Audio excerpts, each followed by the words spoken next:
Why, hello, Felisa. Felisa? Amiga in the shower. How are you? How are you? Let's see. Chapter 4. Okay. Hush, woman. Didn't mean to play you. I just meant to get it ready.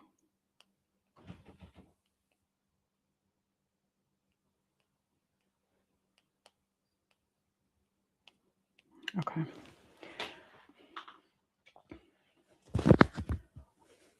Well, looks like I'm talking to myself for a few minutes, which is fine. David and I went and got a coffee. This is a hot. Hey, Jen, how are you? How are you? This is a hot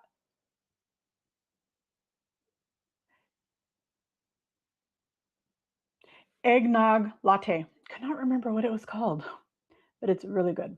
The only thing is, it comes with sprinkles. I asked them not to put any, and they still did. I think they forgot. And so it's a little sweet for my liking. But otherwise, it's very good. Very, very good. I don't normally like, I don't really like to chew on sprinkles either. They're just too hard. I don't like that. Thank you. I was like, I got some time. Why not? I had a really, really, really rough morning. Last night, my phone stopped working. I don't know what happened to it. It just, as I was setting my alarm, yeah, I don't know what they were thinking, but I was setting my alarm for this morning, right? Because I start work at 4 o'clock in the morning or 3:45 in the morning. So I needed to make sure I was up at 3. And as I was trying to set my alarm, suddenly I started getting a notification to install the new update, right? Like the new iOS. And I was like, no, thank you. So I hit decline. And then suddenly I noticed that the prompt would pop up and disappear on its own. Pop up and disappear on its own. And I was like, they did that for a couple minutes while I was trying, because every time it would pop up, it would freeze the screen, so I wouldn't be able to do anything. So every time it would do that, I had to wait to start over again to set my alarm.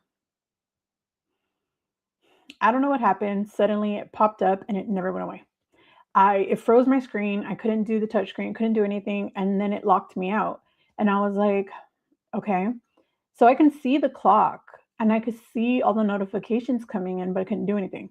Couldn't answer, couldn't respond, kept talking to Siri, trying to get him to do stuff, nothing. Everything was you have to unlock your phone. How can I unlock it if the touch screen is frozen? Drove me nuts. But I could not sleep because I was terrified to oversleep because of work. And yeah, it was a mess. So then I start work this morning. My phone's still broken. I'm trying to make an appointment to go to the Apple store so that I can get my phone fixed. And no matter what I would do, they wouldn't let me log in because you had to log in from your phone, which is stupid because one of the prompts on there is phone is unresponsive. That's what I kept trying to go through, but it wouldn't let me because I couldn't use my phone to log myself in. It was insane.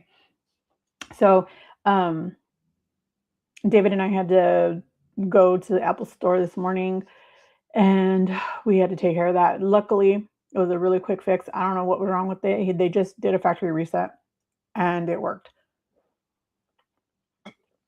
He was like, I've never seen that before. Yeah, me neither. Fix it. That's all I wanted. Fix it. I know. It was so annoying. What's worse is I couldn't turn the alarm off once it started going off at 3 in the morning. Couldn't turn it off. All I can get it to do was snooze. So every 8 minutes, it kept going off. And I kept having to make it go back to snooze. It was insanely irritating. I finally just said, forget it. I wrapped it in a shirt and then I wrapped it in a towel and then I put it in my backpack and then I zipped it closed and I could still hear it, but I was like, okay, that's way better. And then I waited for David to get up and go to the other room. And then I went and put it all the way in our master bedroom in my bathroom. And then I closed the door. I was like, I can't listen to this anymore. I can't. And what's worse is it was 100% charged. That thing was never going to die, ever. I was like,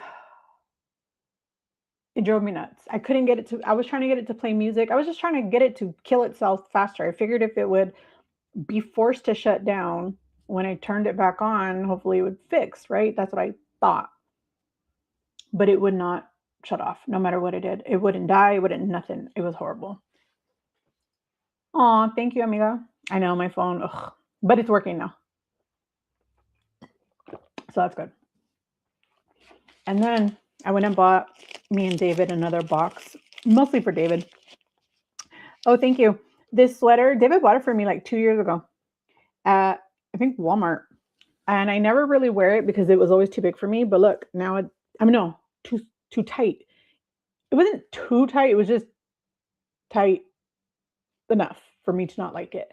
But it still fit. I don't know how to explain that. But it was short, right? Because I have a big giant belly. But now look, you can see all the, I was like, hey, I'm going to wear this because I'm probably not going to be able to wear it much longer. And it's cold. But I went to Costco the other day to pick up, I don't know, something. And I found the Kai's bars, and David really likes these. This one has the chocolate chip cookie. What I like about these is that it only has 7 ingredients. I'm not sure if every single flavor only has 7 ingredients, but this one does. And I'm pretty sure the chocolate brownie does too. And in this bar, and it has 10 grams of protein. In this bar, it is almond butter, organic honey, chocolate chips that are unsweetened. No, unsweetened chocolate, sugar, and cocoa. So I guess it's more than 7 technically. And then pea protein, egg whites, vanilla extract, and sea salt. It's not the best. I mean, it's 210 calories for 10 grams of protein, but I like that it's pretty clean, right? Almond butter. But they're pretty good. And I feel like they've gotten smaller. I mean, I already started eating it. I started eating it this morning until we had to run to the Apple store. But to me, they kind of are like the RX bars, just, I don't know. I guess it just depends because they have different flavors. But this is what it is. See the chocolate chip in it. They're pretty good. I like the fudge brownie one better, and he likes the chocolate chip cookie better. I already started eating it, so it's probably like that big. It's really little. It's very, very small, but it's good.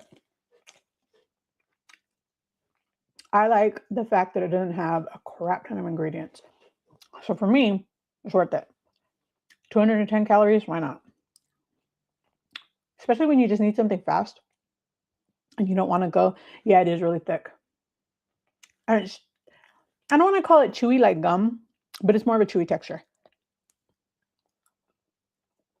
Kind of like maybe I'm mistaken the way it tastes or the texture of it because I haven't had it in a really long time. But kind of like the nougat inside of a Mars. No, not a Mars bar. A Three Musketeers, maybe. I feel like that one's more airy, so maybe not. But you see the chocolate chips? They're good. And it's like $18 for a box. I don't remember how many come in here, but I think they're good. So I buy them for him so he could take them to work and not eat them once in a while. So I ate one today, or I'm eating one today. I haven't finished it. But how you guys doing?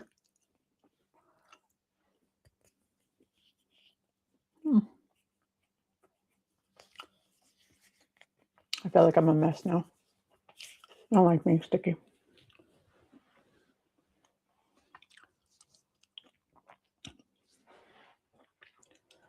I feel bad because it took me so long to get the notification up, but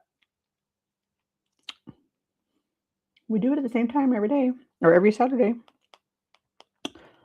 I feel bad because, oh, good. Glad to hear it, Felicia. So glad. Nice and fresh and bubbly and clean.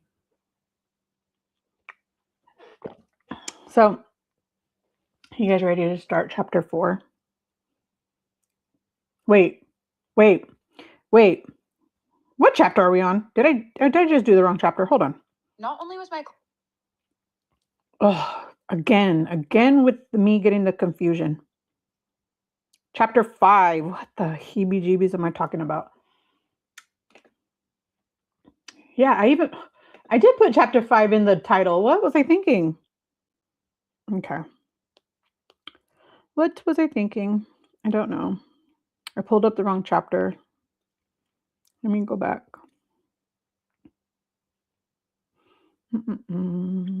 chapter 5. Okay. I'm ready. I'm ready whenever you guys are. And oh yeah, hold on. Back up. Hold on. Because I bought new notebooks because I wanted white pages, but I forgot to bring it over here. Hold on.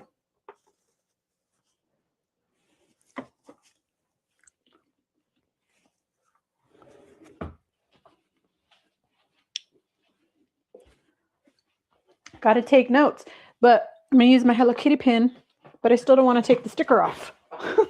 So I'm refusing. I'm being a brat. And I don't want to take it off because it's so cute, but I know I'm going to have to because I have to write. I feel like it's going to get in the way. Excuse me. Okay. Aw, I tore it. Dang it. And now I left behind the remnants of a sticker. I don't like it. I'm going to have to take that off later. We'll have to play with that later. Right? I love my pen. And I love that it's short and fat. I told my brother it's short and fat like me. He was like, okay. That's not what I was thinking when I bought it for you, but okay. I said, that's okay. You didn't have to think that. I think that. But she's so cute. I don't know what she writes like yet. I haven't tried it. Should we try it? Ooh, very nice. Very nice. Okay. You need to let... Can you hear me? Okay, good. So you need to let me know if this is too fast or not loud enough. Let them think bad thoughts about you. One of my favorite poets is Mary Oliver. Before we continue, I just want to make sure it's a good volume and a good speed. And I know that there's a delay, so I'll give you guys a minute. Hey, Mia. How you doing? I wanted you to know that hair growth serum I've been doing every hair wash. What? Wait, hold on. I didn't read it right.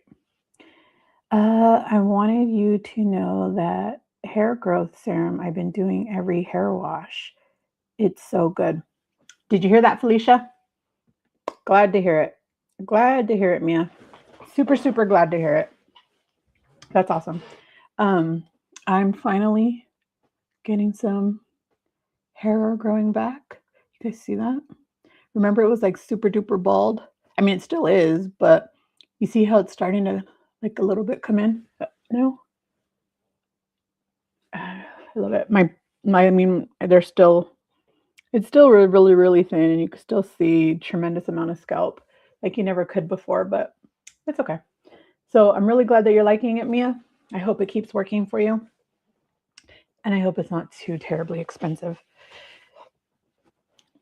But nobody told me, is it too loud? Is it too low? Is it the speed too fast? What's going on? And in her poem, The Summer Day, she asked this iconic question. Tell me, what is it you plan to do with your one wild and precious life? Okay. I'll start it from the beginning then because I stopped it.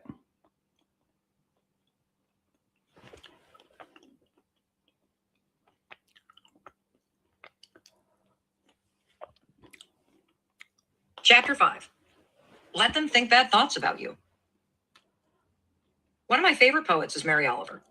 And in her poem, The Summer Day, she asked this iconic question. Hey, V. Book club. It's chapter 5. How are you? And I decided today that I had a little while. between my shift, getting my phone fixed, and then starting the live. So I put the makeup on. Why not?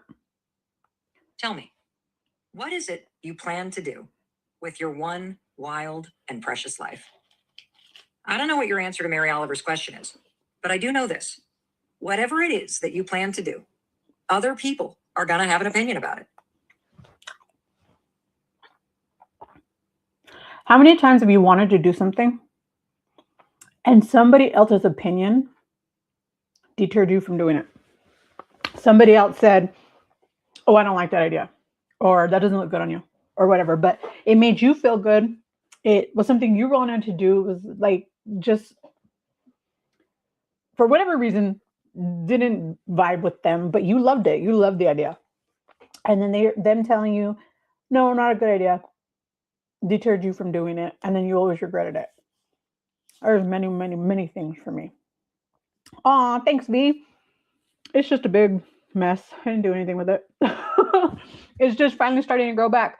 I've been complaining how bald I am.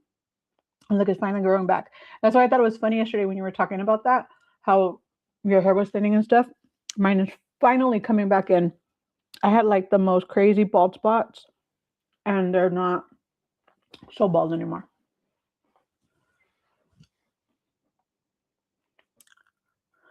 All the dermatologist stuff is working amazing. Wait, what dermatologist stuff are you using on your for your hair? I thought you were gonna do topical minoxidil, but couldn't because of the cats.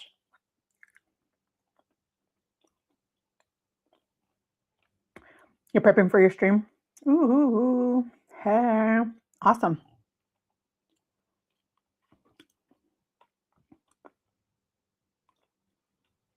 What grows back, people? What? I'm missing something. In the next few chapters, you're going to learn how to use the let them theory to stop allowing other people's opinions to hold you back from pursuing what you want to do and limiting the potential of your. I get it now. Your hair does grow back. Yes, this is very true for most of us, depending on why you're losing your hair in the first place. If you're losing your hair simply because you lost weight too fast, or I don't even think it's really too fast. I think it's just you lost a tremendous amount of weight and then your hair falls out. Or if you had, vitamin D deficiency and iron deficiency or low thyroid, any of those things can make your hair start to thin and fall out. But once you get them corrected, your hair can start to grow back. Most of us will have a rebound in our hair. Then there's some of us, like me, who apparently have a genetic disorder that will cause their hair to go thin and eventually not fully go bald, but go thinner and get bald spots. So without medical intervention, I will be without any hair and we will be wearing wigs. And I don't know how to wear wigs. I don't know anything about wigs, but I don't think that my migraines can handle having something squeeze my head to wear a wig. But I'll still do it. I'm picking up my oral minoxidil today. Oh, hey. Oh, it took that long? Whoa. I have several suggestions the dermatologist gave me and prescriptions she gave me because I asked for her to evaluate me. Dermatologist said Zepbound causes DHT levels to raise and cut off the growth. So what did she give you? I'm already wearing wigs, but I don't know how to make it look good yet. So I wear a hat over it. I have no idea how to wear a wig though. None. My whole thing is I never ever knew anything about like now I'm seeing all this stuff about like lace front wig. I don't know what that means. Like it has a piece of lace in the front. Why? Why do you have to cut it off? Why didn't they cut it off? I don't get it. And I surely don't know how to cut them. So I would be scared. I would be very, very scared. So what is it that they're giving you, Mia?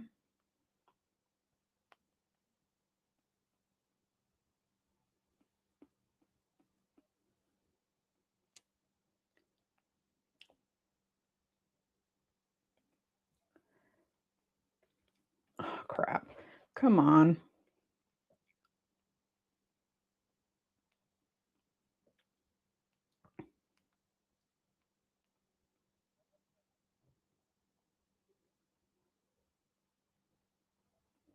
I know that they'll use like finasteride, mostly in men. I don't know women who use finasteride. Um, I know that saw palmetto is recommended for DHT to be a DHT blocker. I know that spirulactin in women, not in men, is often prescribed to help encourage hair regrowth, and obviously minoxidil. But I also know that minoxidil shouldn't be used if you have blood pressure issues.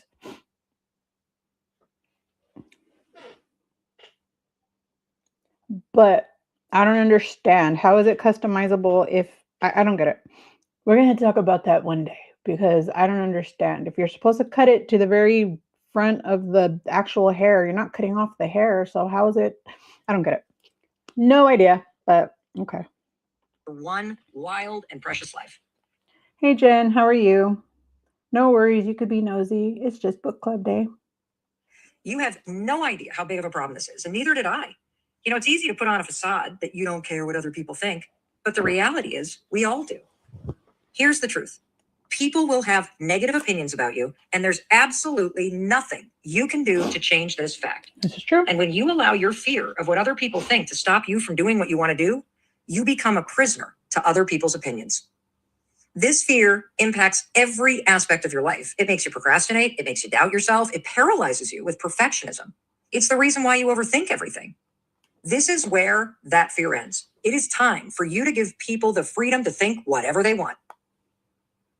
When I first read that, I said, wait a minute. I can choose anything right now. I could choose up, I could choose down, I could choose left, I could choose right. Somebody doesn't have an opinion. Not everybody is going to agree with me. If I choose to go right, people are going to tell me I should have gone left. If I would have went left, people would have told me you should have gone right. They're going to have an opinion no matter what. So why do I put so much pressure on me to make other people happy by following their opinion and going against my own for myself, when no matter what I choose, somebody's going to disagree with me? Sounds like bald head tails. It might as well be because, girl, I'm telling you, but I'm so glad it's finally growing back. This minoxidil is working. Well, I'm using minoxidil combined with spirulactin. No, you can't please everyone, much less. Sometimes they can't please themselves, so how am I going to please them? That's really in my head what I have to think. Let them. It's time to set yourself free and let me make the small moves boldly and unapologetically that over time will transform your entire life. The let them theory was a gigantic wake-up call for me in this regard. I knew that I worried about other people's opinions. We all do. But I had no clue how big of a problem it was until I started saying let them. Let them judge. Let them disapprove. Let them have their opinions. Let them think bad thoughts. Let them talk about me behind my back. See, right now, you may not realize this, but you are moving through your life with other people's opinions as your roadmap. You take a left turn or a right turn based on what you anticipate other people might think or say, rather than making the turn you want to make. And when you navigate your life trying to predict what other people are going to think and say about you, you are giving your power away. Instead of overthinking every single move you make, what if you just let them think whatever the heck they want to think? I mean, imagine a world where you could just make decisions and not worry about it. It's life-changing to free yourself of this burden. Remember the fundamental law of human nature? You can't control what another adult says, does, or thinks. And when you try to, you'll regret it. The more you let them think what they want, the better your life gets. What if you just gave yourself permission to live your life and you gave other people permission to think whatever they want about it? What if you pour your time and energy into your hobbies, your habits, your happiness? Let me ask you this question. What change would you make if you weren't worried about being judged? What is something that you're afraid to admit that you want? What belief are you nervous to be more vocal about? What have you been too scared to try because you've never done it before? I'll tell you, when I really sit there and think about it, I've been fat my whole life, right? I don't remember not being my whole life. Ever, like people talk about all the time, I just want to get back to my high school weight.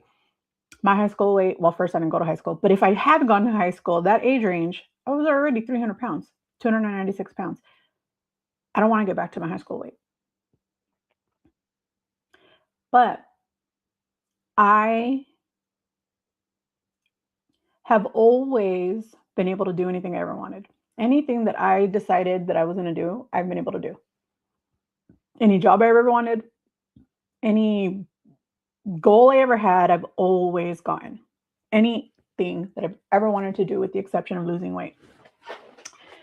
For me, I've tried and tried and tried and tried and tried throughout my life, and I've always been able to lose at least 100 pounds. Always. Sometimes 115, excuse me. But I was never able to keep it off, ever. And I never understood why it was that I failed so much at that when I didn't fail at anything else I ever wanted to do. One day I started thinking about it, and I started seeing how, I think V was talking about this yesterday, how there's always a fat friend, or sort of like the butt of the joke, right? Like that friend is that person. And that was always me. I was always the fat friend. I was always the butt of the joke friend. I was always that person. Always. And had I been able to lose the weight back then and keep it off, because I saw the way that they treated me when I would lose the weight. They treated me differently. And it wasn't always in a good way, right? They treated me like, oh shit, now what? Who are we going to make fun of now? Who's the token fat friend now? Is it me now? Because it's not going to be her anymore. And that made people start treating me pretty shitty. And I think that their want for me to remain the same is what kept me trapped in that body for so long. In here, right? Like in my brain. They couldn't do anything to me, but the way that it made me feel kept me stuck. Now that I'm no longer in that place where they're not there all the time. I don't see them ever because they're 1,700 miles away now.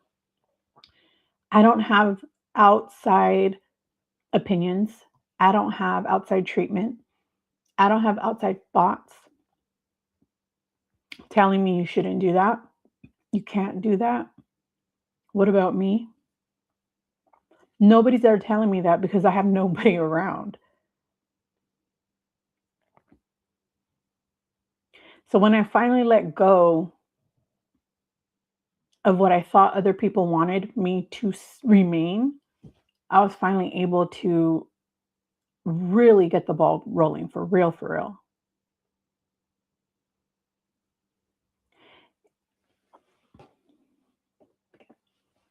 Amen to that, Felicia. Just because others think they know what you should do or be allowed to do, have, choose, it's best to smile, say thank you, love them, and do what you want to do.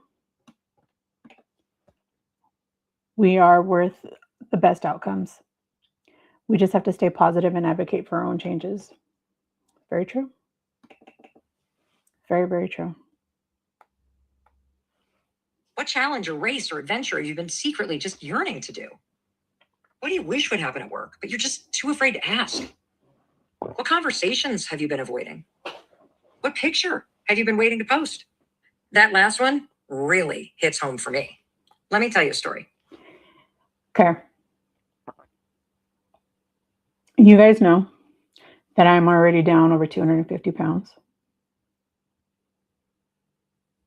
If any of you were to see my private social media, right, you would see that nobody knows.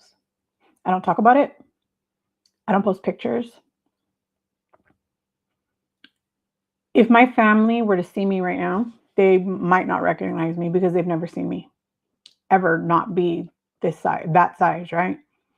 And I'm not in a place where I can talk to people. Well, I can talk to those people about it. Not sure I ever will be. I mean, it's not going to stop me from doing it, but I'm not sure that I want their opinions, because if their opinions start to roll in, what in me is that going to change? What in my journey is that going to change? I don't know. I don't know. 10 years ago, I was just getting started in the motivational speaking business, and I was brand new to the speaking industry. And like a lot of new businesses in the beginning, there was no money. To get started and to get my foot in the door, I would reach out to small women's conferences. I'd pitch myself to speak for free. And if you're starting a business or you've ever wanted to, or you've got a side hustle that you're working on, or you've started making money online, for example, through social media, you're probably nodding your head because you know exactly what I'm talking about. In the very beginning of starting anything, you're putting in a lot of work with zero return. I started getting frustrated that a year had gone by and I was getting better and better on stage and the audiences were getting bigger, but my bank account was getting smaller. Why? Well, because I was working a full-time job during the week and doing these speaking gigs for free on the weekends. This was during the period of time when my husband and I, we were struggling with massive financial debt. I mean, I'm talking $800,000 in debt. I was unemployed. My husband's restaurant business was going under. We had secured the business with our entire life savings. There were liens that had hit the house. I mean, I felt like I had failed at life with no hope of ever escaping the debt. And I don't know if you've ever been in a situation like this, but when you are struggling that much, the simplest things feel impossible. And for me, that meant getting out of bed or opening up the bills that have been piling up on the counters. For me, you guys know, this last few weeks, I have been struggling a lot, like a lot. For me, the hardest thing to do was open my phone. For me, opening a text message, answering a phone call, you might as well have asked me to run a marathon naked because it felt impossible. It felt impossible. And I am very slowly able to start responding, barely able to slowly start answering the phone. But I can't respond to everybody, can't respond to everything, no matter how hard I'm trying. So I'm allowing myself to not. I will do what I can, when I can, however I can. But when you're so overwhelmed and so full of stress, it is very, very hard to do little small things. So sometimes you have to put the little small things first, like taking a shower, getting up out of bed, brushing your teeth, clocking in for work. Everything else can wait. And just let them think whatever they need to think. Let them feel whatever they need to feel.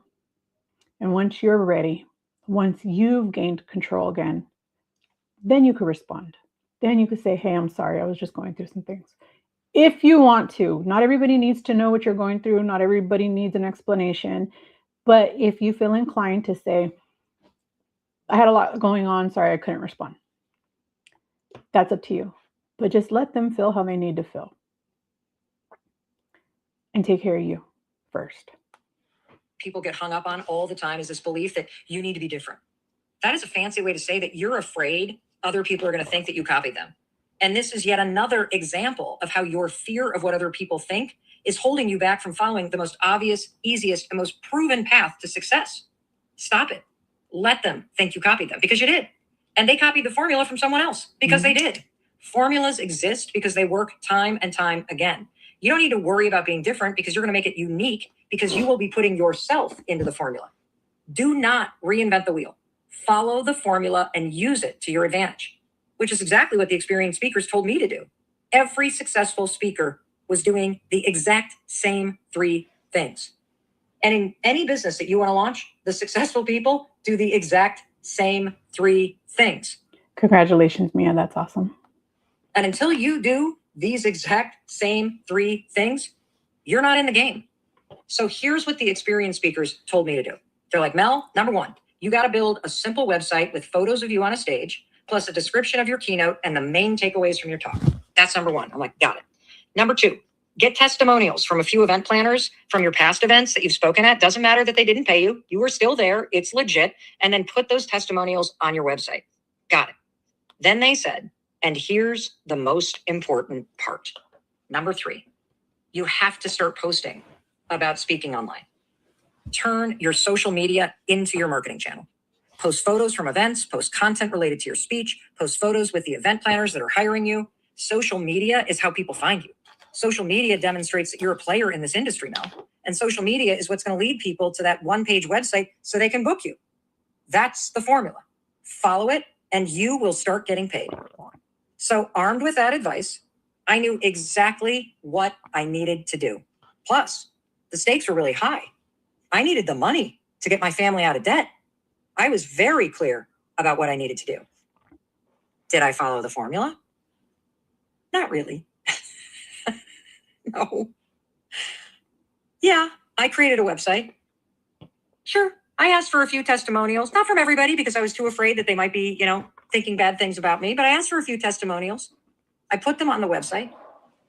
But did I post on social media about my business? Nope. See, at the time, my social media was personal. It was filled with photos of my kids, pictures from family trips, the selfies that I was taking with friends. All of the people that followed me were either my family, my friends, or former classmates. I had never posted anything about my desire to become a motivational speaker or the fact that I had been doing it for free for over a year. And if you've ever wanted to use social media to launch a business or promote some new aspect of your life or to share your art, you know how hard it is to look at your current account that has only photos of your personal life and make a decision that you're going to turn this into a marketing channel. You want to know how long it took me to do that third step? I want you to just stop and think, okay, how long did it take Mel to follow this advice? It took me 2 years to start posting about my speaking business on social media. Why? Because I was afraid of what people would think. And if you're thinking, well, who were you afraid of, Mel? My friends. I worried that if I stopped posting photos of my kids and pictures from barbecues and get-togethers with extended family, and I started posting photos of me speaking at conferences, that people would judge me. That they would see a photo of me on my social media or online on a stage, and they'd say to themselves, who the heck does she think she is? Who the heck is hiring her to speak? I mean, what does she possibly have to say? What a phony. I tried to post. Maybe you've had this experience too, where you create something to post, and then you just panic. And you start to question it. I mean, I would literally thumb through my photos from the event I had just spoken at. Mm-hmm. I would select 1 or 2 photos, and then the fear would kick in. As I drafted the caption, I would start to feel worried about what other people's opinions would be. And then I would start to question myself. I bet you can relate to this. I'd literally be sitting there about to post. I'd be like, wait, does this sound too arrogant? Is this caption professional enough? If I post this, I bet people are going to follow me. Will my friends think I'm full of myself? Should I start a separate account and just do this from scratch? And then I would convince myself, oh, it's not worth it to post it. I'll look at this later. You want to know why? Because I had burned through so much energy trying to craft the perfect, most compelling, and marketable image and caption, something that would both promote me and ensure that no one would think a negative thought about me, that I exhausted myself. And since we just talked about unnecessary stress, you know that I was stressing myself out, which was draining my energy and draining my confidence. I created hundreds of draft posts, and they just sat there in my drafts for years. And when I did get the jolt of confidence and I would post a post, I'd leave it up for like 5 minutes and then I would check it obsessively. And if there weren't as many likes as I wanted or the comments weren't as positive as I'd hoped, delete. This stupid fear of what other people thought kept me from marketing my business, something that I wanted to make my full-time career for years. I gave other people's opinions more weight and importance than my own ability to get ahead in life. Talk about giving your power away. And when I look back at it now, it makes me sad. When I think about how you're stopping yourself right now from putting yourself out there, it makes me sad for you. I stopped myself from taking the actions that would have helped me achieve my goals, make more money, get out of debt, be able to buy nice things for my kids, and get a lot more clients a lot faster. I mean, isn't that stupid? Of course it's stupid. And yet I'm sure you struggle with the same fear when it comes to putting yourself out there in a new way or a bigger way, whether it's your business or your art or your music, or maybe you want to start a YouTube channel. Or maybe you want your hair to grow back. Maybe it's just posting a photo of you in a bathing suit. Here's the truth. If you're censoring yourself, there's only one reason. It's because you fear other people's opinions. That's why you cover up your acne with a filter. Good for you, Mia. Go get those hours. I hope you have a great night. Thanks for checking in with us. We appreciate you. It's why you insist on standing on your good side in every photo. And this is the same reason why you don't speak up at meetings at work. You're afraid to look stupid. Online, you're afraid to look bad. And at work, you're afraid to sound bad. Same thing. You're afraid of what other people will think if they see the real you. And here's the problem with this. Every time you edit what you post, or you stay silent in class, or at work, or you hide in the back of the group photo, you are engaging in self-rejection. You're the one telling yourself that you're not good enough. And this constant questioning and editing and deleting and overthinking and putting on the filters and asking other people, does this look good? It only magnifies your self-doubt. And you want to know the crazy part?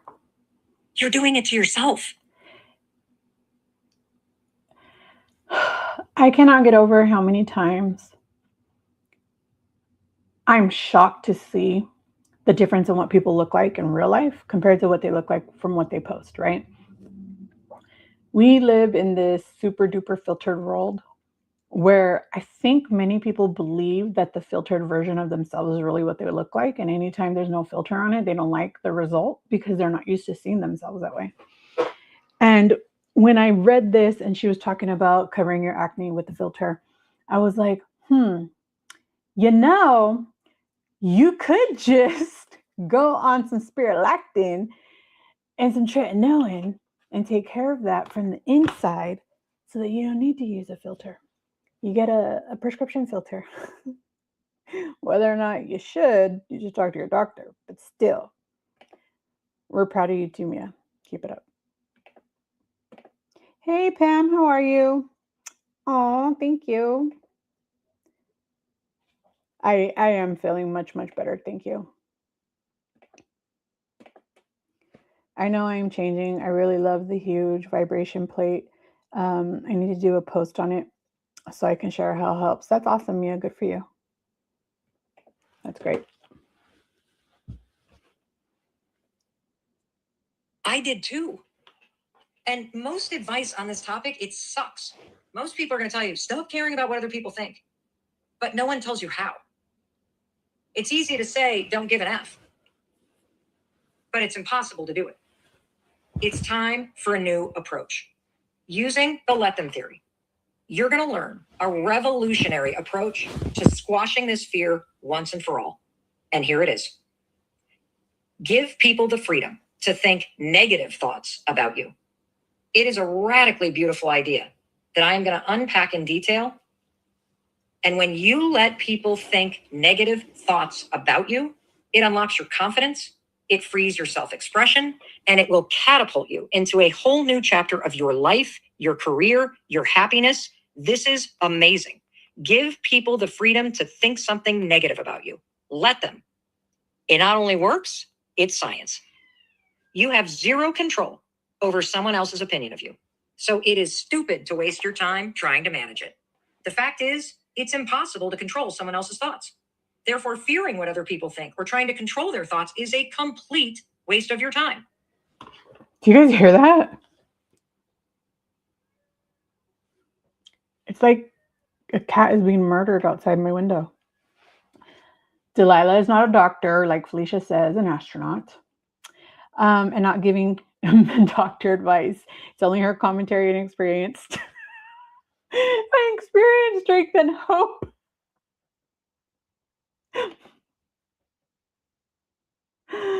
Oh, Countess. You will never feel in control of your life, your feelings, your thoughts, or your actions until you first stop being consumed with or trying to control what other people think about you. I'm going to say it again. People will have negative opinions about you, no matter what you do. Why? Because people are allowed to think whatever they want. Mm-hmm. In fact, let's just unpack this from a neurological standpoint. It is physically and neurologically impossible for you to control what somebody thinks inside their own head. Just consider the fact that the average human being has about 70,000 thoughts a day, most of which are completely random and cannot be controlled, which is why it's ludicrous to waste any of your energy worrying about what other people think or try to change what they think. You can't even control half the thoughts that pop in your own mind. Why the heck do you think you can control what pops up in someone else's mind? Yeah. You can't. It is scientifically impossible. That's why the let them theory is so revolutionary. Instead of fearing other people's opinions, you're just going to allow them to think what they want. In fact, I recommend that you assume people will think negative thoughts about you, because people do have negative thoughts about you. This is normal. And by the way, when I first heard that, I said, why do I want to assume they have negative thoughts? But then the more that I sat there and thought about it, the more that I realized I already assume everybody has a negative thought about me. I have enough negative thoughts about me to go around, right? Let's share.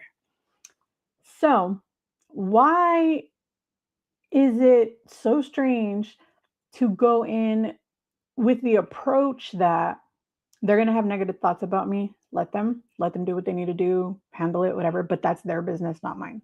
What they think about me is their business. I had already approached any topic with anybody in the assumption that they were going to have a negative response to me. So, what was the difference? Is it because it came like subconsciously and I didn't really think about it? Or was it because just considering that people will have negative thoughts about you and letting them in your head have those thoughts just feels weird? Like, I don't really know. I'm not really sure what it was, but apparently Pammy is amazing. So thank you, Pammy, for your great advice. Your surgery advice is wonderful. I don't know what the M stands for. Did you mean to say I'm strength training because of you, even for my foot surgery.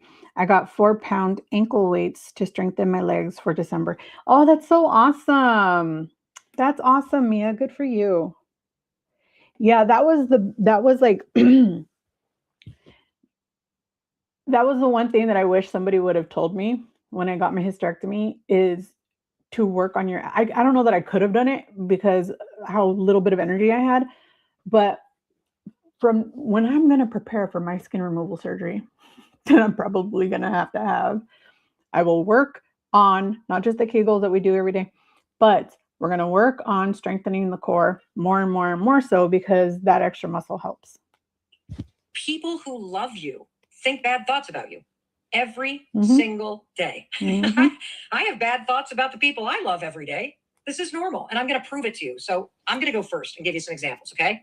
When my husband, Chris, wakes up, he usually lets out this huge fart. It's like, it's like a duck or something. It's this weird, like, sound. My first thought, that's disgusting. I love Chris. I love him more than any other human being on the planet. But I have bad thoughts and negative opinions about him all the time. Same thing with my dog. At 5 p.m., our dog, Homie, so annoying because it's dinner time. He follows me around. He pants like crazy. He jumps up on me. Hey, and Grace. You know what I think? He's a giant pain in the ass. He needs to chill out. He's too needy. Those are negative thoughts. But I still love him. My oldest daughter, Sawyer, who I wrote this book with, is a complete control freak. And when things aren't just right, she gets so overbearing and so intense. And she goes into this OCD spiral and it just stresses everyone else out. It's so annoying.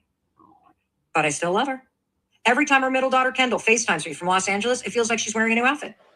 I think she's irresponsible with her money. And the last thing that she needs is more clothing. But I still love her. And our son, Oakley, well, Oakley's literally perfect. No, I'm just kidding. For the first hour Oakley is awake, he refuses to make eye contact and speak to people. I think he is rude, but I still love him.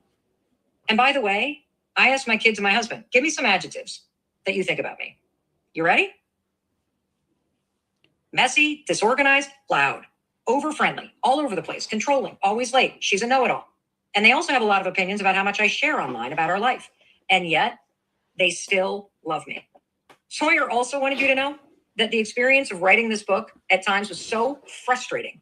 I nearly drove her to sever parental rights with me because of the number of times I would blow up this manuscript. For context, this is the 11th version of it that we wrote in a year before it was done. Why am I telling you this?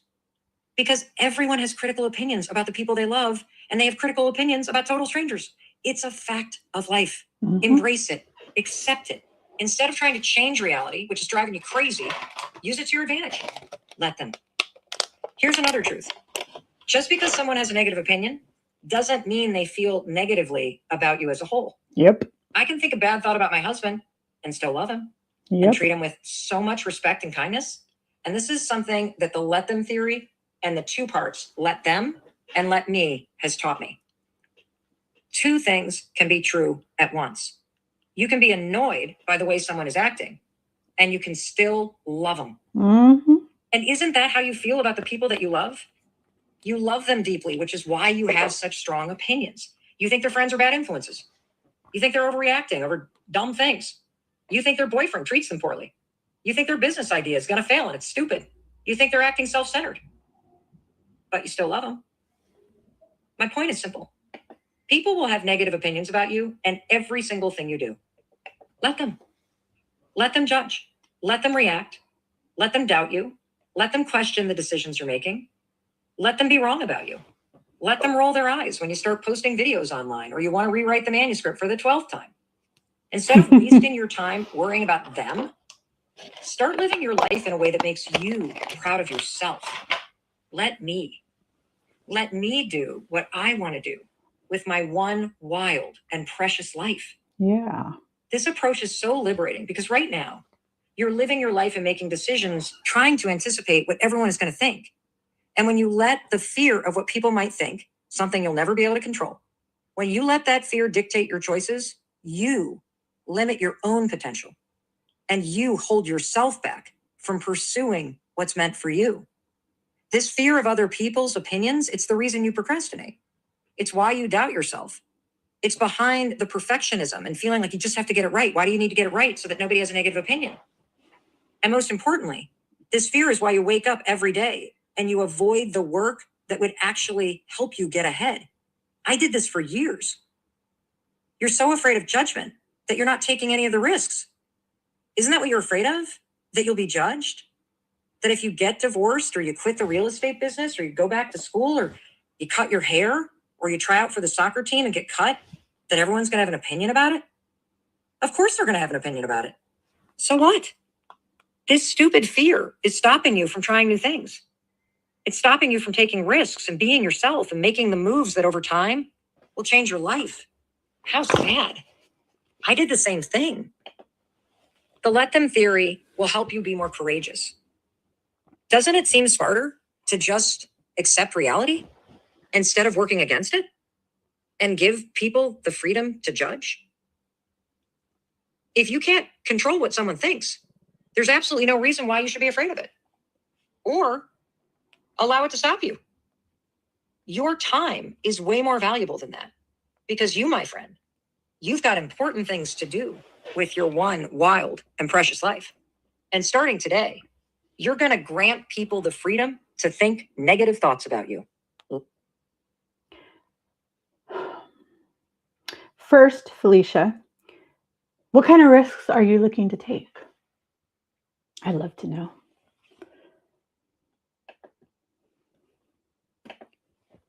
I need that big dose of courage. For what? What's going on? For the surgery or for life? It's not easy to sit there and intentionally give people the permission to think negatively about you. Know that they're going to do it and be okay with it. All rolled into one, right? It's not easy to do that. Why does this keep tipping over? Let's take this off. It's not easy to do that, especially for somebody who is like me, who wants to be in control, right? I want to control things as much as I can because I control so little about what was going on in my life for the majority of my life that now I just feel this incessant need to control anything and everything that I can. But the more that I think about it, the more that I realize and I understand I cannot control other people. I can only control my reaction to what other people do or say to me. And I would much rather have somebody tell me to my face their thoughts and opinions about me than to tell other people their thoughts and opinions about me without giving me a chance to just hear it, right? Whether I respond or not, whatever. But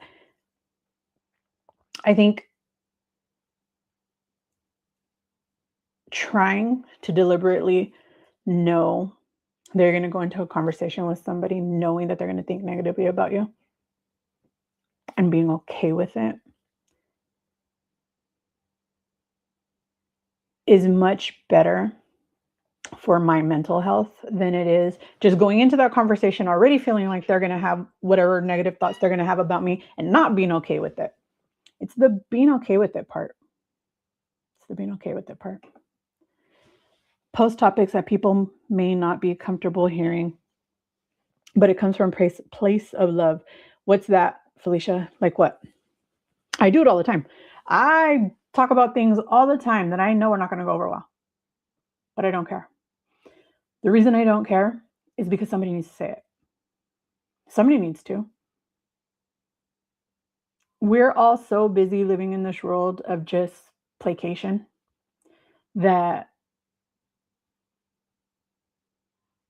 hearing truth sometimes feels like somebody's being malicious, even though they're not. They're just being honest. They're just being honest. For real, I'd much rather know what somebody thinks about me than believe that they feel a different way. What does David say about you being dolling up so much lately? He didn't say anything. That other day that I had made that video, I had already had my face washed before he got home. He got home really, really late that day. It took me 3 hours of filming that day. I have 2 other hours that I need to edit and put up because I did the whole routine. I did the skincare routine, filmed it. Then I did the makeup routine, filmed it. Then I did that video and filmed it. Then I did all the editing for that video only, right? Because the other ones, they're just too long. I couldn't even get them on my phone. I need to work on them. But by the time he got home, I was already with my face. This is the first time he's seen me in a while. He only seen me for like a second and left. I did see a gynecologist Thursday about my hysterectomy. Oh, awesome. What did they say? I would say it, but I'm probably going to post it. So tune in. There's a big difference between I will probably post it and I'm going to post it. Because if you're just probably, I don't believe you. I don't believe you'll do it.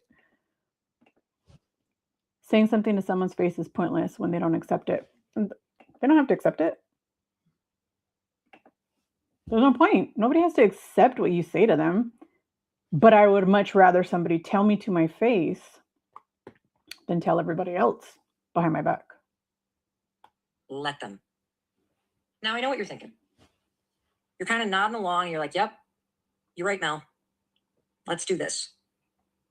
But you're going, I don't want people to think negative thoughts about me. I know you don't. But they're going to anyways. But the fear of what other people may think is a major source of your self-doubt. I'm going to say some sentences to you, okay, that you probably say to yourself. Sentences that stop you in your tracks and make you doubt yourself. And I'm going to ask that you consider the sentence. And then I'm going to challenge you a little bit, okay? So when you say, I'm not good enough, for whom? I'm not smart enough. For whom? Well, they're going to be mad at me. Who's going to be mad at you? My parents wouldn't approve. They'd be so disappointed. So, well, if I do this, no one's going to like me. Who's no one? What will my friends think? Whatever they want. Does this make me look bad? To whom? Every one of these common fears. Did you notice? I'm not good enough. I'm not smart enough. They're going to be disappointed. What will they think? It's all tied to other people. That's why I am going to hammer this fact over and over again. People will have negative opinions about you and your outfit and what you just said and who you're dating and what you did last week and what you want to do with your career. Let them. Adults are allowed to think whatever they want to think. Let them. So are you. Let me. This is why the let them theory will set you free. Because instead of living your life on the defense, you are going to get on the offense. You're going to play the game of life the way you want to. I'm sorry to hear that, Mia. Thank you. I texted him like 10 minutes ago if he could bring me a water. I don't think he's seen it.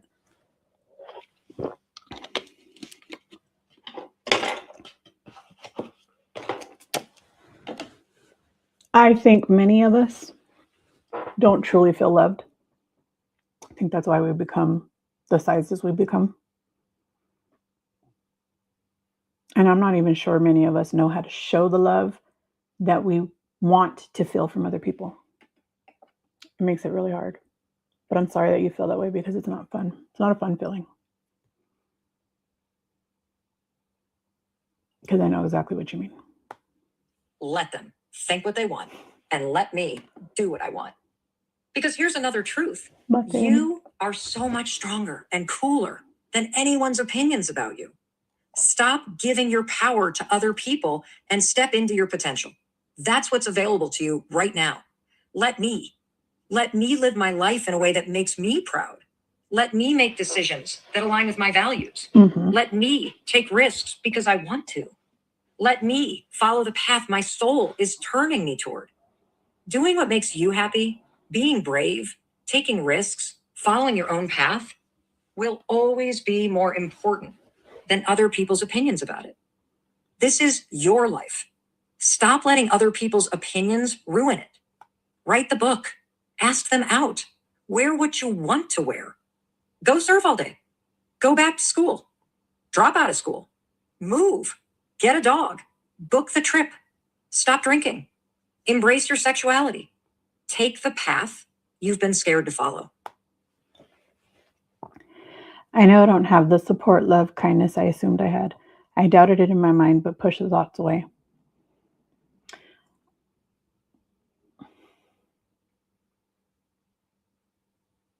I'm sorry that people are not capable of giving you the support that you want. It's not easy. It's not easy to be somebody looking from the outside and trying to figure out how to support somebody in a way that won't push them away from what it is that they're doing. It's not easy, and a lot of people don't know how to approach it. But I'm sorry that you feel that way. Oh, I'm strong and cool. The more you use the let them theory, the more you'll realize that underneath this fear of other people's opinions, your soul has been nudging you all along in the direction that's meant for you. And every time you say let them, you clear all of the noise and distraction that's on the surface, and you create space for something deeper. Your voice, your intuition, your truth, and your unique path in life. It's always been there. It's just been buried beneath this fear.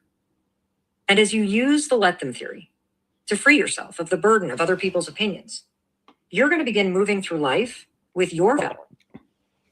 Seen a suggested gynecologist for proper procedure for my body size, like this gynecologist I saw Thursday said.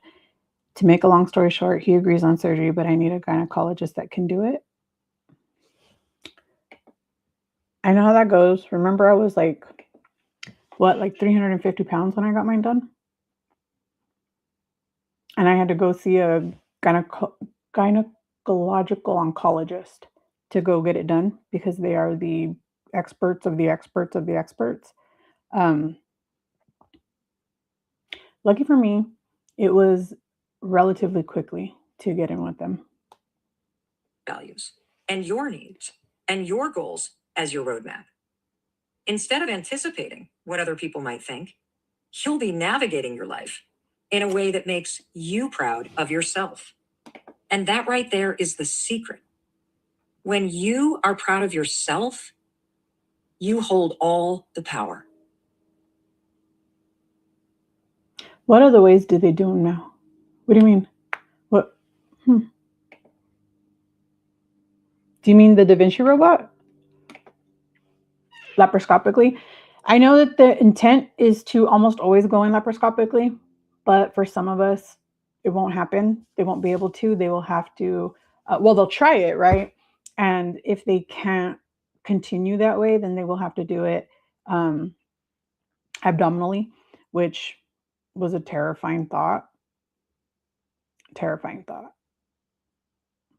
Especially if they're not able to, well, if your uterus is too big and they have to, and it doesn't fit to come out, and then they have to cut it and they can't cut some for fear of the cells releasing into your body, and if they might be cancerous, they do all they can to avoid cutting it. So if you have that risk, then it's like 100% not an option. But if they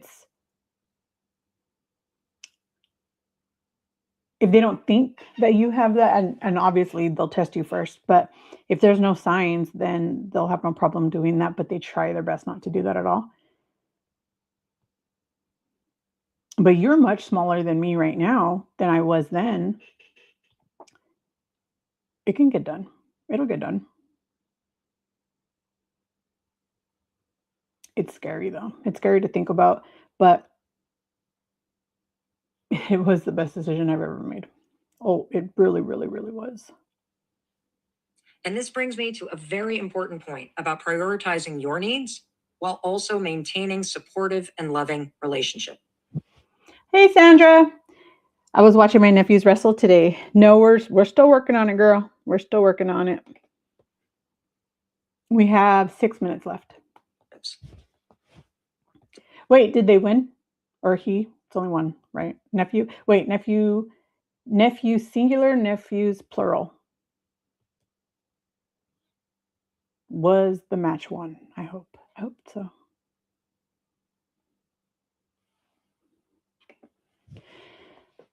That's one reason I always stayed away from the gynecologist. I knew it was harder to get an exam done. Yeah, it's flipping painful. The bigger you are, the more painful it is.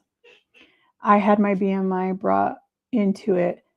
Yeah, they want you to be under, I don't remember what the BMI is for you to be under, to be at the lowest risk. And mine was way too high. But I still needed it to get done because even with mine be way too high, my life was at risk. So we had no choice. So it was either risk my life leaving it or risk my life taking it out. One or the other. Which is thought I had gotten small enough to not need specific procedure. I see the lady that can do it and she is aware how I need them. Okay, wait. There's got to be more. Oh, okay. I was told 4 different ways my uterus isn't prolapsed enough to get it done like my first doctor does. Oh, I see. One took first and one took third. Yay! Congratulations to them. Congratulations. Even now I have such the sagging skin in thighs and behind that would require to pull. Oh, Pammy, I'm so sorry. It's such a scary thought and feeling to. First, the gynecologist is terrifying. I hate going because public exams are the worst.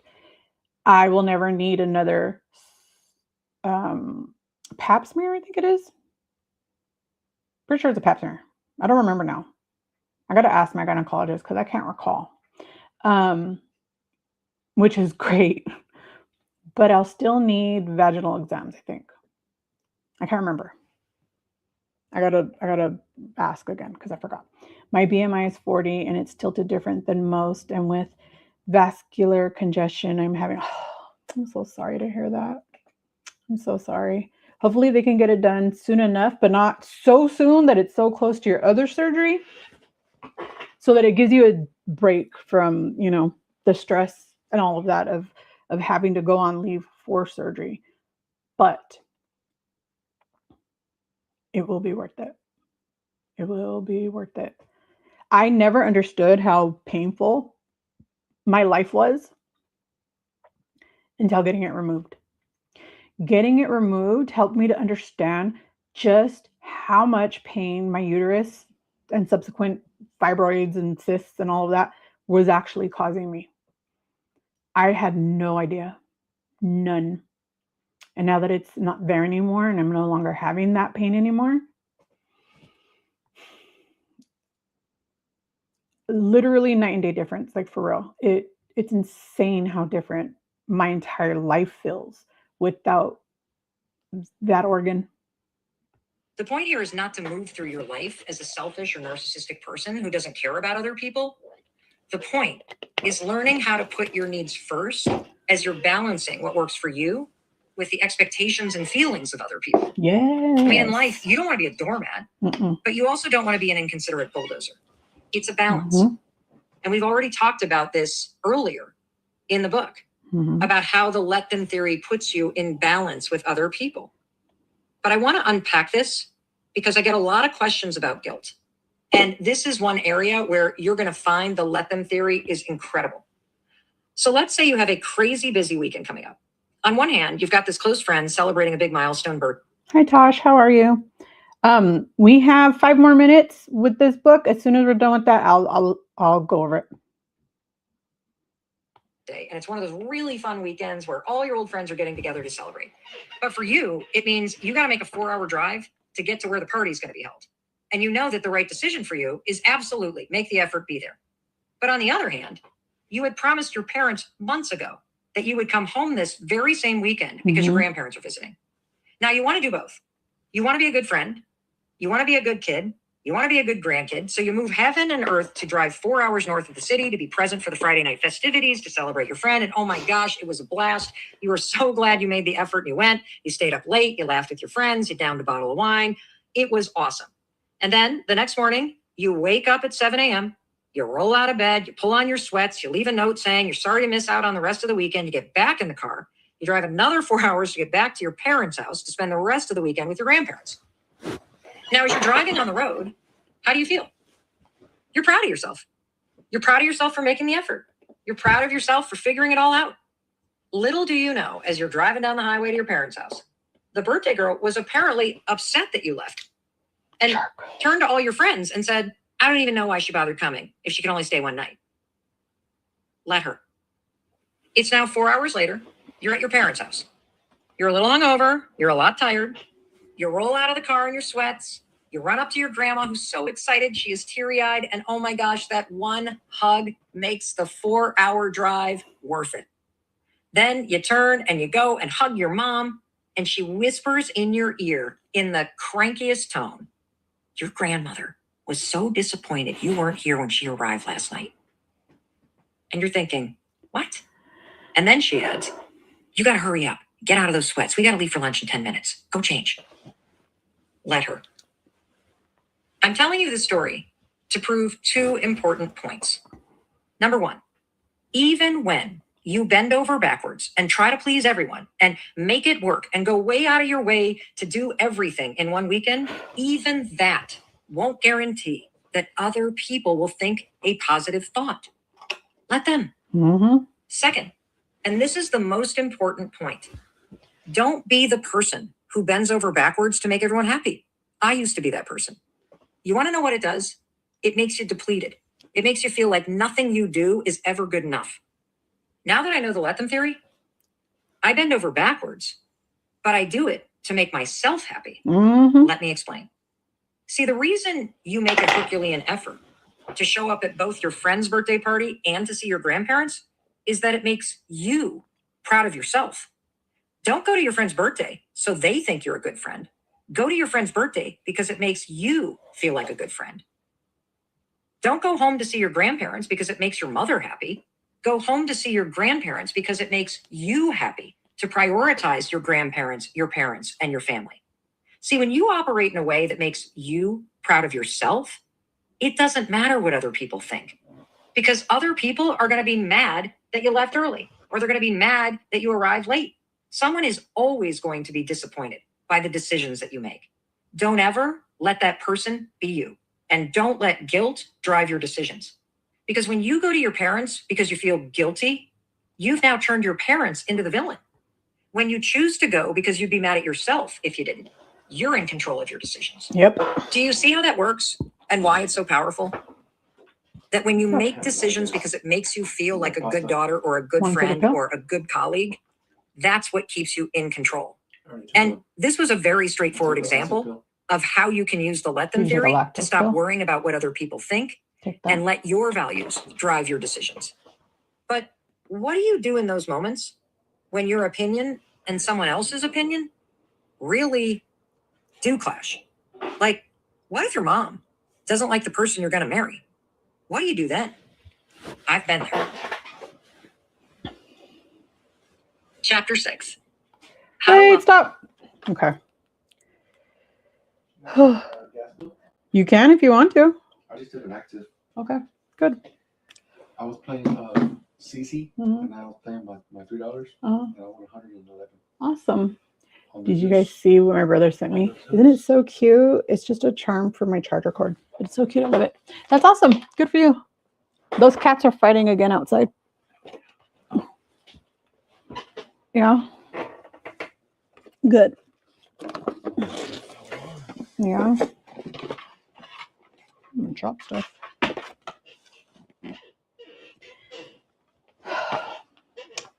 So, how many of you guys are going to start going into conversations knowing and giving permission for the person that you're speaking with to think negatively about you? I'm gonna go outside. Okay.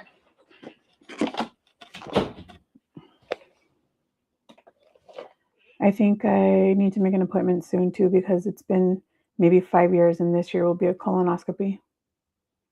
But I do have, but I do think I have skin thing to fix that. I'm sorry, Pammy. First 3 months on Manjaro, I didn't know how to prevent constipation, so I struggled. Constipation is horrible, dude. It's the worst. I haven't gone to Walgreens. You going to Walgreens? What are you going to Walgreens for? I want to know. I'm nosy. You guys, I'm so sad. I dropped 2 of my pellets and they broke. There. The lids broke and it made me sad because now they're all ugly. But okay, eyeshadow. Which eyeshadow am I wearing? They're both Makeup Revolution. This one is Makeup Revolution, the Golden Bar chocolate bar eyeshadow palette. I don't know that it's going to say the color. Nope. So I have on this taupe-like one. But see, this one, it broke, so I tried to tape it back together, but the hinge is just broken. And then this one is Makeup Revolution. Love the Revolution palette. So it's like, pinch myself. Eyeshadow and highlighter palette. So I used, it doesn't say what color, but I used this like red color. And then, because I don't use just one thing.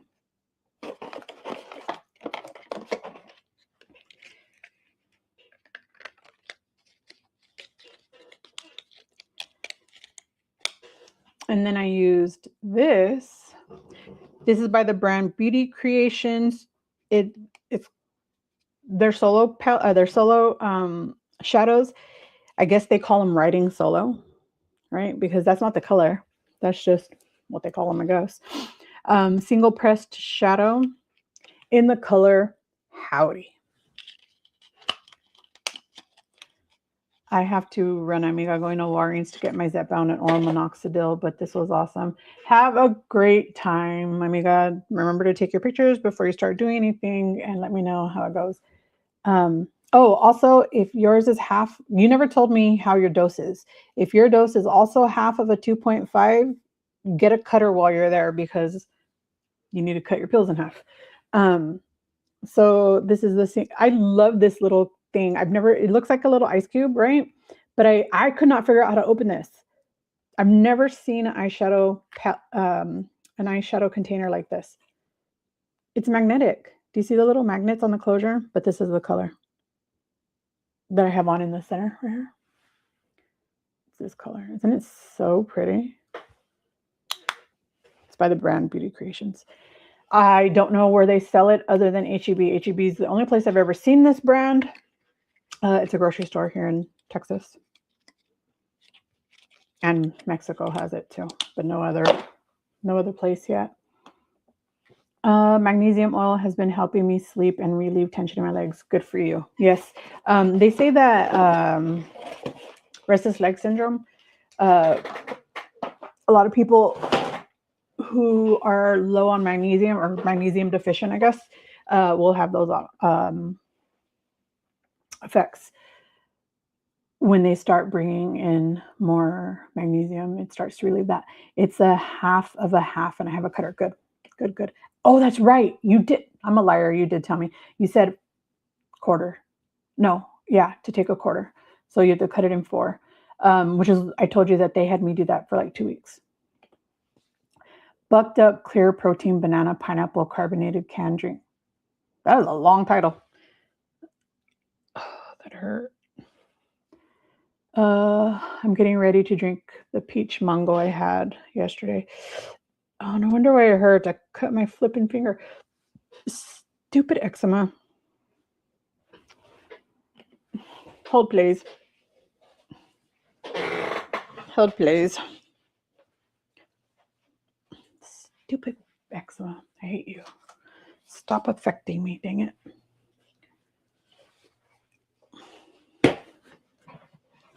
I think I told you guys this last week. This is awesome. I haven't used it all day. I need to though. This is awesome for eczema outbreaks, which I've been having on my hands, but especially my left hand. I don't know why. Well, especially my left thumb, I guess, because it cracked from how dry it is. Oh, that hurts. But that is chapter 5, you guys. What did you guys take away from it? What was your like thoughts on this chapter? Oh, burns. Well, I mean, before the lotion, not because of the lotion. It burns because it tore. Have you seen the new coffee protein shakes at Costco? Yes, I have. I was going to try it one day, but the label says super coffee, 25-gram protein, vanilla latte, has MCT oil in it too, on sale. Oh, it's on sale? I was just there today. I didn't see it on sale. But we did get, hold on, this was on sale too. And we did get these, and this is actually, I got this because of Mia. Hold on. Because my Costco's only had the vanilla, and Mia doesn't like vanilla, so she had never tried it. And she told me that they had it, but she only liked the chocolate. And you guys know I'm cheap, and I'm not going to spend a crap ton of money on just one protein shake, unless, you know, it's a road trip or something, but not like just to stock my house. I'm too cheap for that. Ain't nobody got that kind of money. Well, me, I don't have that kind of money. But I did find the Okios in chocolate at Costco. This is the first time I've ever seen the chocolate. The Okios protein shake, 30 grams of protein, 1 gram of sugar, no artificial sweeteners, 5 grams of probiotic fiber for 180 calories.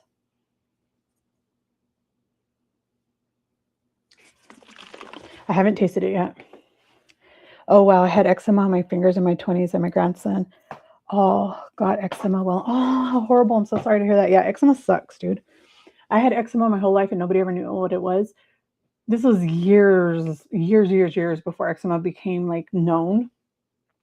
Because even when my brother was little, he's 24 now, when he was a baby, he had eczema horribly all over his skin. And his face would weep, and his whole body, but especially his little baby face. And nobody knew what it was. It took probably a year for us to discover that it was eczema because it was not very common then. Remember to not let people's thoughts or opinions stop us. Yes. I decided to, Okay. I decided to buy it, so I'm going to add it to my coffee. Wait. You're going to buy the coffee protein shake to add to your coffee? So you're going to make it extra coffee? Yum. I like saving money more now too. Yes, I like money in my bank account and not being spent everywhere. But I actually keep parent drinks. What's that? In the house at all times. Well, I have not seen Okios at my Costco. I've seen only the vanilla has been there for like a couple months, but now they have chocolate right now, and it was on sale. I don't remember what I paid though. Can't recall. Protein. Oh, okay, protein. Okay. I don't remember, and I don't know where to do with the receipt, but let me see. It was like, I want to say like $19, and I don't remember how many are in there. And my receipt's not going to be loaded yet because we just went, but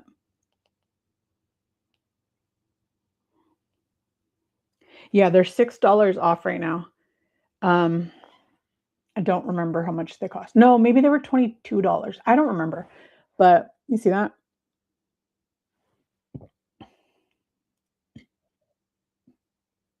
I don't know what they cost in person though. They have the vanilla and the chocolate. But Mia had told me that she tried the chocolate and she liked them. So I've been keeping an eye out because I had seen that they had vanilla. And I thought, oh, okay, well, I'm not a big vanilla fan either. Not that I can't drink it or won't drink it because I could, but why buy something I'm not a super fan of? You know what I mean? The new coffee protein shakes. Oh, yeah. I don't blame you. I put in shots of coffee into my coffee a lot. I like it. First, I like coffee. Caffeine doesn't do anything for me, good or bad. But I like it. I haven't had this flavor or this kind at all, and I want to try it. It says shake well. Stupid cut finger.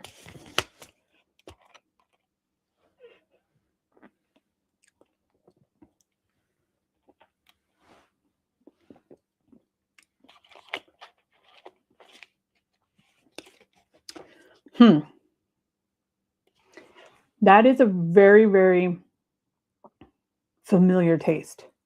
Very familiar. I like that price. I like to stay around 19 to 22 for a pack of 12. Me too. I don't like to pay much more than that. And the Premier Protein is a pack of 18 though, but it's $33 I think right now. It used to be like 25 or 26, and it made me sad when the price went up. But I always try to wait till they go on sale to buy those ones. But yeah, the Okios right now are on sale. And so I tried it. I don't think I'll buy them again. I don't know if David will like them. I prefer the to me, Nuri tastes better. This has a very distinct taste though. Like I recognize it, but I'm not sure from what. Maybe is it like Fairlife? Maybe that's what it is.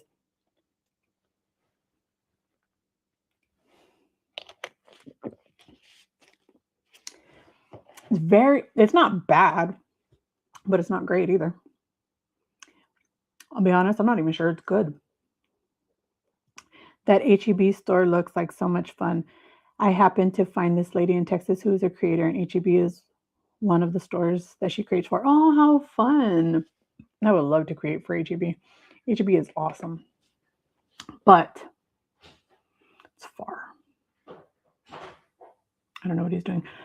But you guys, I've kept you long enough. I hope you guys have an amazing day. I need to go make dinner. We are going to have steak.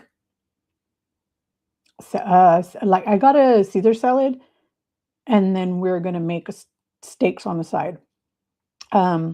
When we were at Costco, I found chuck roast steaks, which I've never seen before. So I don't know how they're going to cook. I don't know how long they're going to take. Don't know how they're going to be, but I love chuck roast. I love chuck roast. So it can't be bad, right? So we're going to do basically beef salad. So that's going to be dinner, and I'm super excited. I'm going to make it in my cast iron. And David's going to watch some wrestling. But I hope you guys have an amazing day. I did film the skincare prep for the makeup and the makeup look it was all brand new. It was the first time I'd ever used the makeup. I'd never tried it before. I didn't know what I was doing except for the foundation, which I had tried with you guys last week. Don't know if you guys want to see it, but I was thinking of doing like a part 2 and part 3 so that you guys can see everything without it being so long. But let me know what you think. I agree, Nuri is my favorite. Yes, to me, Nuri is the best one so far, because especially for the price. The price is amazing. It's only $20 for 12 regularly, and they go on sale often for like $15. That's a great price. When they go on sale for 15, I'm going to stock up next time. Yes, let me give you guys your digital hugs. I know I hardly ever give you guys hugs when I do lives. I don't know why. It doesn't dawn on me while I'm doing the lives, but I never forget when I'm doing my regular videos. It's always on my mind for those. But I adore you guys too, and I hope to see you guys soon. Chapter 6 will be on Felicia's channel next week. unless it's changed, it'll be Saturday at 4 p.m. Central Time, which is 2 p.m. Pacific Time. So I will see you guys soon. And Pammy, you live so close to Felicia. Why haven't you guys met up yet? Am I trying to like set you guys up on a blind date? You know, not that kind of date, but you know what I mean. I hope you guys have an amazing day, and I will see you guys. Ooh, look at Sandra has something to say. Chocolate Nuri and chocolate Fairlife 30 grams are the best. I feel like this is very reminiscent of Fairlife, but I'm not sure that I like these. I will not buy them again unless he likes them, and I'll buy them for him, but I won't buy them for me at all. Mm-mm.